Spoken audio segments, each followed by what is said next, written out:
Hi, thank you for joining us for episode 2 of our series on 10 steps to help your church grow. In this episode, we're going to be talking about changing a church climate. Every church has a climate, and usually we're unaware of it, especially if we're part of that church. We just think of that as how church is or how this church is.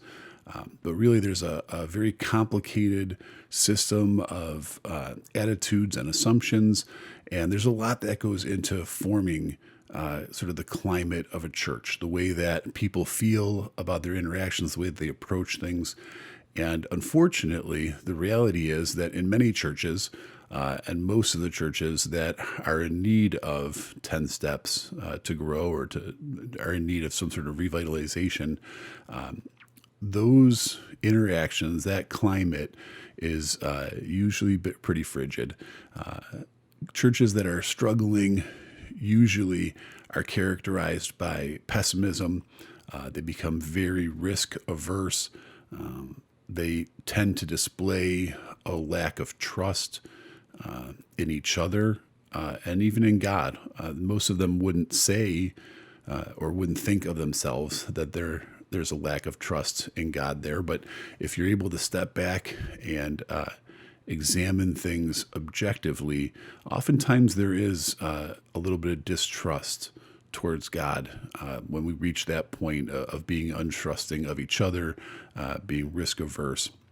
And so I want to talk a little bit about establishing a healthier climate for the church.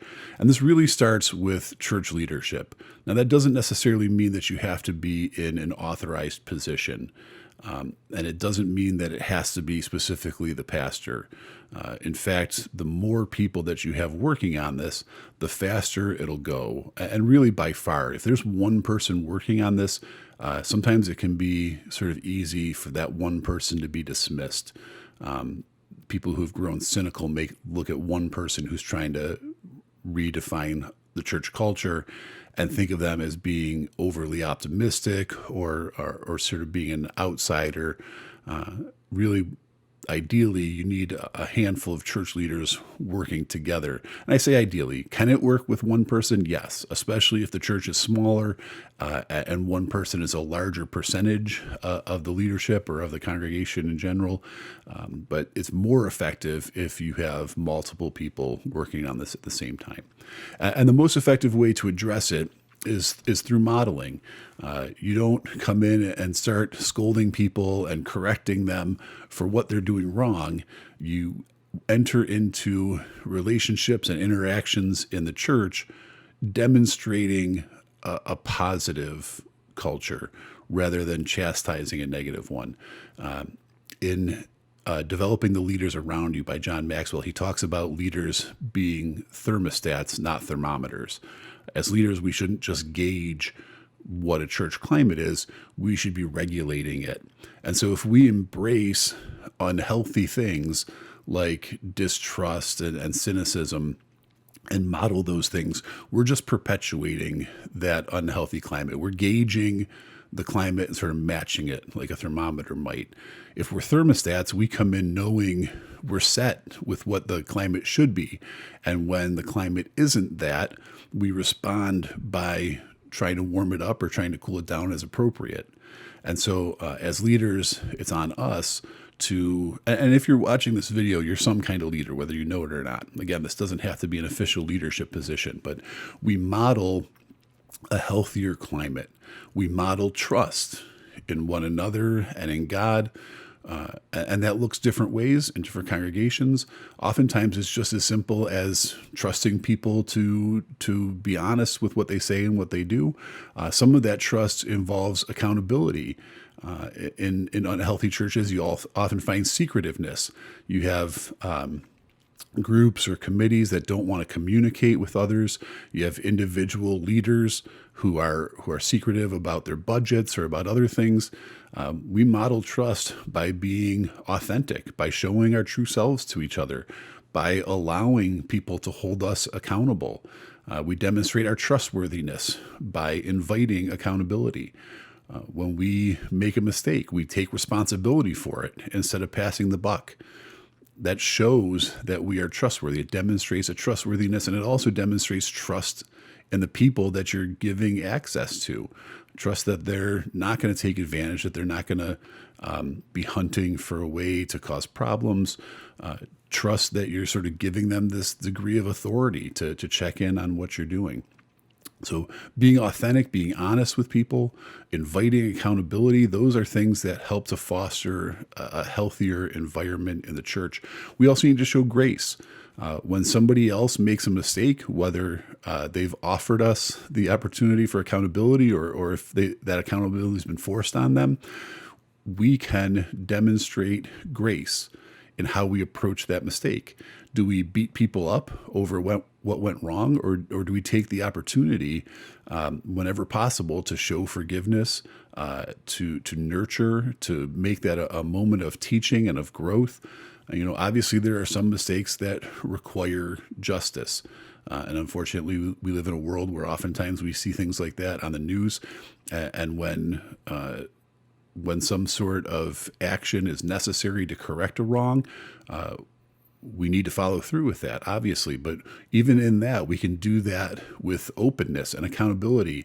And instead of just, throwing somebody out behind closed doors, we can be transparent with each other and with other members of the church about what has transpired. Why has this happened? What was the problem? How can we address it? How can we avoid it in the future? And obviously, with some issues, there may be confidentiality matters that need to be maintained. And even in that, we can do that tactfully. We can do that with some openness and saying, listen, we can't discuss the details of this because the person who was wronged has a right to confidentiality, but here's what we can say.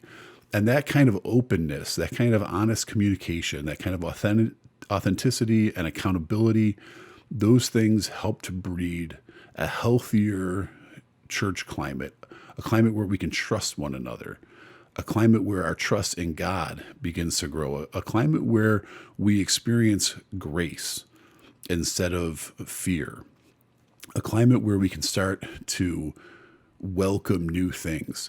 One of the problems with being distrustful of each other and of God, one of the problems of having grown risk averse is that it makes it very difficult to implement any kind of change.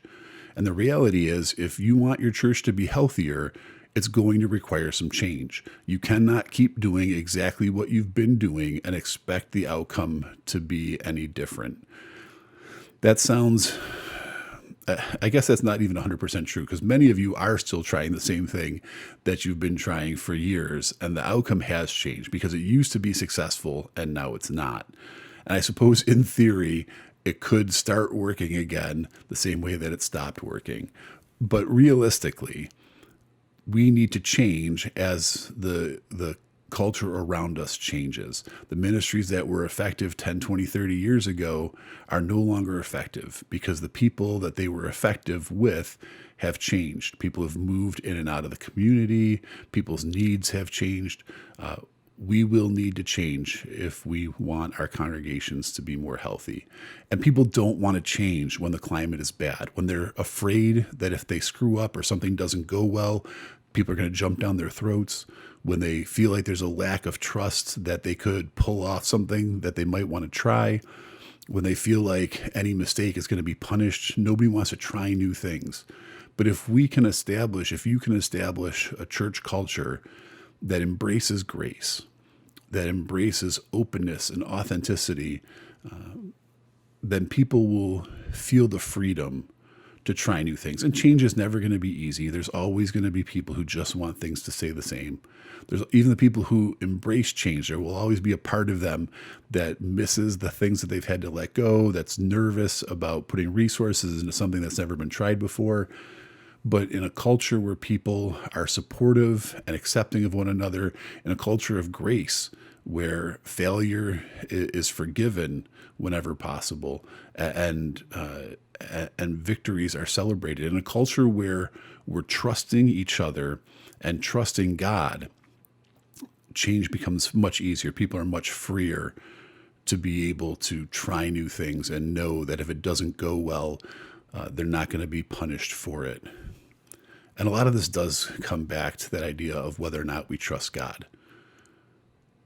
Because when we're afraid to try something, even if we feel like God's calling us to it, what we're saying unconsciously, almost all the time, but what we're unconsciously saying is that we don't trust God to show up for this thing that we think He wants us to do. We don't trust God to work in our lives. We don't trust God to work in this congregation. We don't trust God to work in this community. And that might sound harsh. I can be a little bit harsh because I'm on the camera and you're not right here looking at me. But it is true.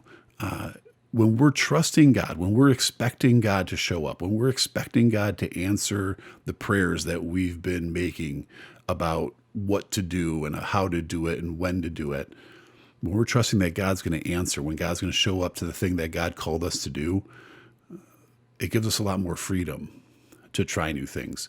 It's not all on us. It's not our power that this relies on. And maybe we were wrong. Maybe we misunderstood. Maybe the thing that we try isn't going to work great. But if we're trusting God to guide us into new areas of ministry, into new approaches, and we're trusting God to empower us to do those things that God has called us to, it gives us the freedom to try new things. And that's what a healthy culture looks like. That's how our church culture should be. Church shouldn't be a place that we're afraid to go or that we're afraid to show our faults or our failures at. Church should be the place where we know that our faults and failures can be forgiven, a place where we know we can find acceptance and fellowship. And as leaders, that's what we have to foster. We need to help establish a culture where people will expect those things, where they'll trust one another and be open to accountability. And we lead towards that by modeling it, by doing it, by trusting and allowing ourselves to be held accountable for taking responsibility for our shortcomings and for trusting that God is going to guide us and empower us. So figure out what that looks like in your congregation and how you can start to model those things and develop that culture in your church.